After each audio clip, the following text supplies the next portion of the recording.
Why are you unharmed? While driving the automobile that belonged to my husband, my mother-in-law was involved in an accident. Despite the fact that she was unconscious, she was evacuated by ambulance. According to the doctor, tonight was a very important day. The question, "Why are you unharmed?" was raised by my spouse in response to my communication with him.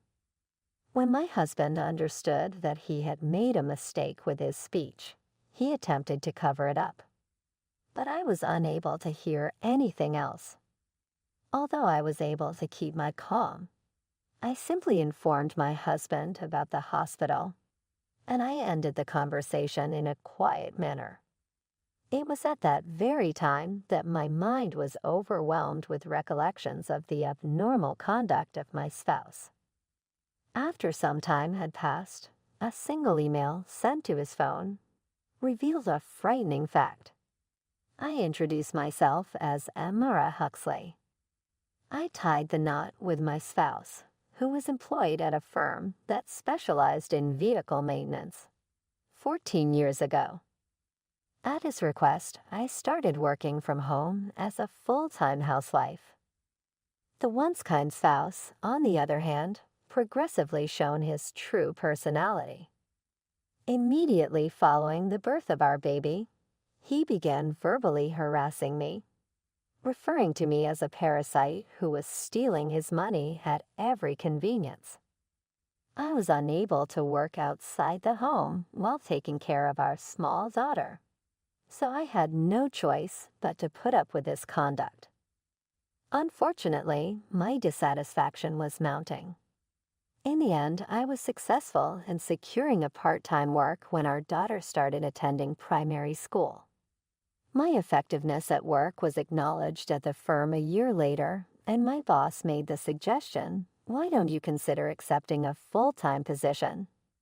If I'm being really honest, I believed that I would be better off working outside the home rather than continuously monitoring how my spouse was feeling as a homemaker. I finally worked up the nerve to let my family know about this situation. The words, "Mom, do your best at work," were said along with a cheer from my kid. "I will assist you with the duties around the house." It was clear that she was terribly excited. My spouse, on the other hand, did not speak, his look indicating that he was dissatisfied with her excitement. At long last, he came forward with his words, which were oozing with sarcasm. "I suppose this is just a pity offer to make you a regular employee. You will begin to complain in a short amount of time. I think you should abandon the concept." According to his response to my insistence that "you won't know until I try," he stated, "I earn enough money anyway. The need that you work full-time is not necessary. Because of the expenditures associated with our daughter's extracurricular activities and tuition, we will never find ourselves in a difficult financial situation, regardless of how much money we have." Although he was unable to refute my reasoning, he said, "Do whatever you want, but don't slack off on household chores." After uttering such comments, he stormed out to some location. In spite of this, I was overjoyed to have succeeded in convincing my spouse. I couldn't help but tell my mother-in-law about the news that I had received. After enduring her late husband's dictatorial behavior, she became a trustworthy ally who reprimanded my husband when it was essential to do so. Due to the fact that she had always shown concern for both me and our kid, she was overjoyed to learn that I had been promoted to a full-time position in my profession. Now that my daughter is helping me with the tasks around the house, I am able to devote more of my attention to my job. My overall performance at the organization continues to increase as a direct result of this. On the other hand, my husband started treating me worse because he was unhappy with the fact that I appeared to like my work. Every day, his behavior became more outrageous. However, the fact that there are not enough side dishes is not sufficient. At the very least, you are required to get ready at 5 o'clock. There looks to be dust in the corner of the room, as the situation suggests. Did you not bother to tidy up after yourself? Despite the fact that he had never shown any interest in domestic problems in the past, he now meticulously examined every aspect. My ignorance led me to believe that his firm was experiencing financial difficulties, and that his compensation had been considerably lowered as a result.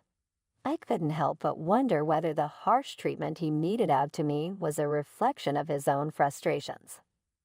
Having the intention of boosting his spirits, I made the decision to cook his preferred seafood gumbo.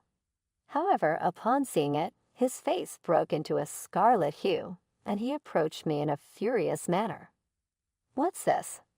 I made it to cheer you up since you seemed down lately. I can't believe it. Is this some type of sarcastic remark directed against the pitiful me?" After yelling at me and pushing me, he started slamming the pot and the ingredients into the floor. He then continued to stare at me. While we were helpless to do anything, my daughter and I gathered together in a corner of the room. "It is because of your fury that I am in this situation. Have a proper cleaning up." Following that, my husband, who had flipped everything that was on the table, exited the room with a contented grin on his face. Following the occurrence of that event, my spouse started a pattern of arriving home from work later than usual. I questioned him about it, and he replied that he was staying late in the office in order to study and get certificates in the hopes of increasing his compensation.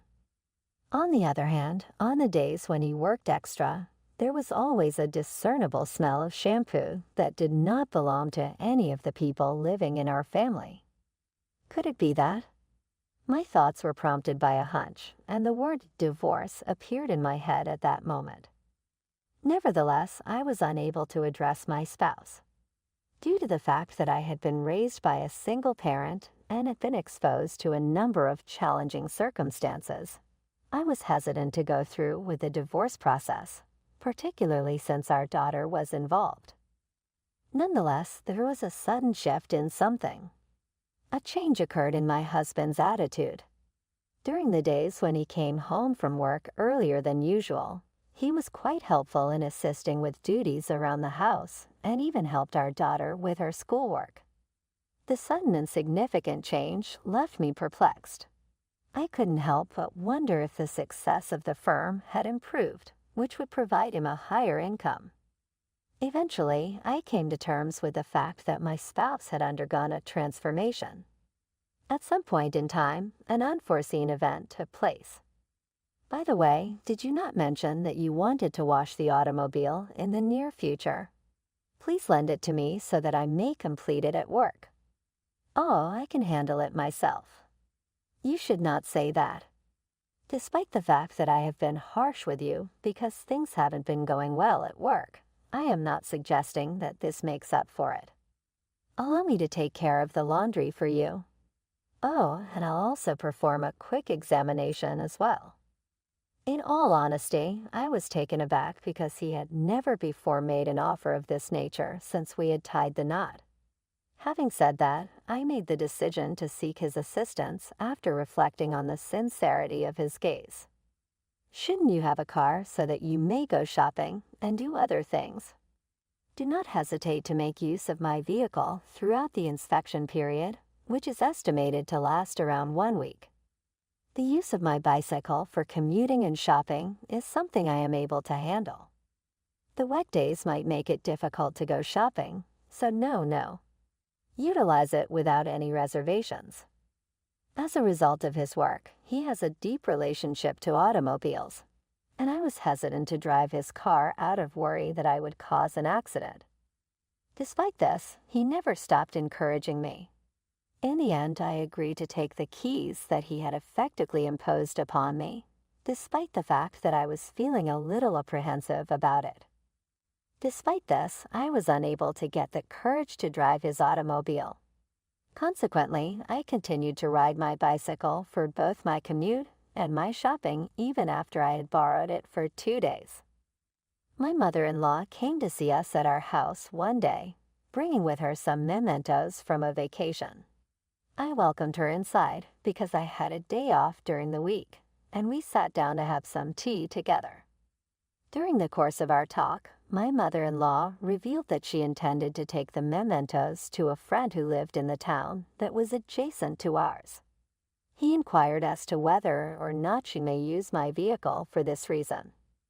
The fact that my mother-in-law does not own a car means that she occasionally uses mine as a vehicle. On that particular day, however, the automobile that was accessible at home was not the one that I often use. Rather, it was the one that belonged to my husband. I attempted to convey this to her, but my mother-in-law claimed that it would be all right because it would only take around 30 minutes to travel round trip. She jumped into the vehicle that belonged to my husband and drove away. However, an hour had passed, and she had not yet returned to the location. May I ask why she hasn't called? When she is running late, she always does what she does. While I was waiting, I was curious as to whether or not she was engaged in a conversation with her buddy. Suddenly, the phone at home rang again. After answering the phone, I was under the impression that it was my mother-in-law, but it turned out to be the cops all along. What they told me was that my mother-in-law had been driving and had accidentally touched the throttle instead of the brake, which resulted in the vehicle colliding with a convenience store that was located nearby. In spite of the fact that there were no casualties, my mother-in-law was transported to the hospital in a severe condition and was unconscious. Almost immediately, I attempted to call my husband, but he could not pick up the phone. I hurried to the hospital in a state of pure fear. On the other hand, the words spoken by the physician at that time were cruel. This is the turning point tonight. Even though my mind was unable to understand the abrupt event, I was aware that I needed to get in touch with my spouse. Over and over again, I phoned him until he eventually picked up the phone. His remark, on the other hand, was something that beyond belief. "Why are you unharmed?" Totally bewildered, I was. He instantly retracted his statement, stating that he was too disturbed to continue, but the speech that he delivered left me dumbfounded. After giving him the name of the hospital, I hung up the phone in a low voice. Earlier, what exactly was the purpose of that?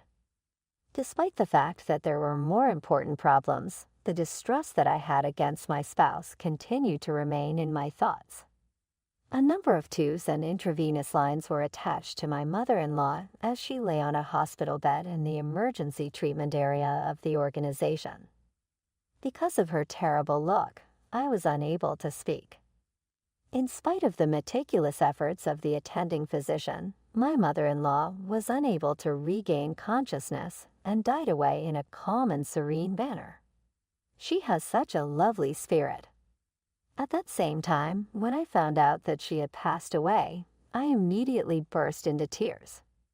After an hour, my husband and our daughter arrived at the hospital where we were being treated. To express their sorrow over the passing of my mother-in-law, they too shed tears with me. During the time that they were grieving, I watched from a distance, but my attention was drawn to the phone that my husband had carelessly put nearby. A message arrived on the screen at that very moment, and the brief content immediately drew my attention. The thought of "did the plan succeed?" caused my heart to skip a beat. It is true that the message made that point abundantly clear. Is this something? Do you know what it means? The fact that I was agitated did not prevent me from wanting to comprehend the situation, so I appeared to be unconcerned and passed the phone to my husband. "Hey, someone sent you a message." His eyes widened in shock as he grabbed the phone from my fingers and grabbed it away from me. "Why are you so flustered?" "Oh, thanks. It might be something urgent," he said in an evasive manner about his reaction. "Outside, I'll have a look at it." Following the utterance of those comments, my spouse hastily grabbed his phone and departed for an unknown location. Despite the fact that I so much wanted to follow him, I was unable to abandon our kid, who was still weeping. The burial for my mother-in-law was held in a serious manner the next day, and subsequently, the inquiry done by the police found that the reason of her accident remained unexplained. As time went on, my day-to-day activities reverted to their usual routine, but I was unable to escape the nagging sense that I had regarding the contents of the communication from earlier. I summoned up the confidence to check my husband's phone while he was sleeping one day, around 1.5 months after the funeral, as the memorial ceremony for my mother-in-law was drawing near. What I did find, on the other hand, was a really disturbing reality. Would it be conceivable for someone with such a kind and lovely spirit as she was to have sacrificed her life over something like this? As I made up my mind to get revenge on my spouse, feelings of rage caused my fingers to shake violently. The memorial ceremony that was held the day following the loss of my mother-in-law finally took place. Immediately following the memorial ceremony, my husband attended a dinner gathering with his family, during which he reflected on the times he had spent with my mother-in-law. I stood on the sidelines and watched uninterestedly. I saw that my husband's face got red as the booze continued to flow, and he appeared to be paying attention to my stare. Inexplicably, he started to challenge me with the question, "Hey, what's all that with that look? Are you secretly relieved that your mother is no longer around because you had a negative opinion of her?" That is not the case. She never failed to treat our kid and I with kindness. I had an esteem for her. Therefore, why did you give her my automobile on that particular day? The accident that she was involved in would not have occurred if you hadn't interfered. The things he spoke caused my heartstrings to tighten. Despite the fact that I had placed the blame for that catastrophe on myself a great number of times, I was unable to bear to hear it from him, the one who had interfered with things in order to produce the accident. "What's up? Can you tell? It is unclear what you are referring about." An anxious giggle came out of him as he made an effort to play it off. At that moment, I pushed the screen of my phone in his direction. Prior to that, I had secretly transferred SMS exchanges from his phone to mine. The contents of those texts exposed a nefarious plot that my husband and his affair companion had been hatching. The brakes on the unknown automobile that I was driving were purposefully adjusted by them with the goal of causing me injury. The person who was having an affair was the one who gave him the message that said, "Did the plan succeed?" when he was in the hospital. After I passed away, their ultimate objective was to collect the money from my insurance policy and then go away to another country, leaving our daughter behind. As he revealed this information to our family, my husband's face became completely devoid of color. His words were stuttering as he said, "I thought I'd already deleted the evidence." The frightened outburst he had as evidence that he was guilty. In the later part of the conversation, when my husband was being questioned by his family, he fumbled over his responses and was unable to make a clear response. Disdainful of him, I watched him work. His anger was directed on me, and he blamed me for everything. The fact that things have turned out in this manner is entirely due to your actions. It is all your fault, isn't it? Do something about it. I'm going to tell the police everything, and you'll face the consequences. The gravity of the situation was finally brought to my husband's attention as I reached for my phone to report the incident. Upon his forehead, sweat began to pour down. "Wait, you should know that I am also coming to terms with the death of my mother. Kindly refrain from reporting me. My affair partner and I are going to make a breakup. It would be a terrible thing for my mother to witness me being taken into custody by the authorities. Even if you decide to end your relationship right now, it won't bring Mom back. After all, she would want you to be held accountable for your actions. Mom would never say that." He rushed at me, but his family held him back. I went ahead and placed the call. He apologized, sobbed right before they carried him into the squad car, but my determination did not waver. I then got a divorce from my husband. My proof turned into a deciding factor that resulted in his and his affair partner's detention. They might spend almost 10 years in prison for their heinous crime of tampering with the automobile, which claimed a life. Both my ex-husband's family and the parents of the affair partner paid their portion of the $20,000 settlement I requested from them. They will be required to pay it back when they return to the outer world. Conversely, my daughter and I relocated to a somewhat different location, where we began a new life. Even though we have demanding job and study schedules, we are happy and supportive of one another. How did you come upon this tale? If you found it enjoyable, the communications exposed a dark scheme involving my spouse and his extramarital affair partner. They knew I drove a strange automobile, so they played with the brakes on purpose to hurt me. The affair partner sent him a message in the hospital asking, "Did the plan succeed?"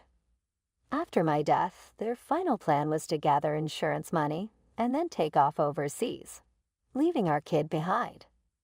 When we revealed this to our family, my husband's face became completely pale. "I thought I'd already deleted the evidence," he said to himself. His frenzied scream proved he was guilty. Later, as family members barraged my husband with inquiries, he stammered through his responses, unable to formulate a meaningful reply. I looked at him contemptuously. He yelled at me, saying I was to blame for everything. "Hey, this is how things happened, and it's all your fault. Act now, since it's entirely your responsibility. I'm going to tell the police everything, and you'll face the consequences." My spouse finally recognized how serious the issue was when I grabbed for my phone to report it.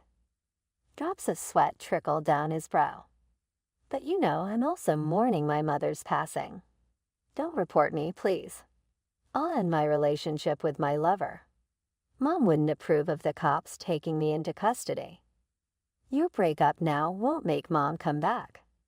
Additionally, she would expect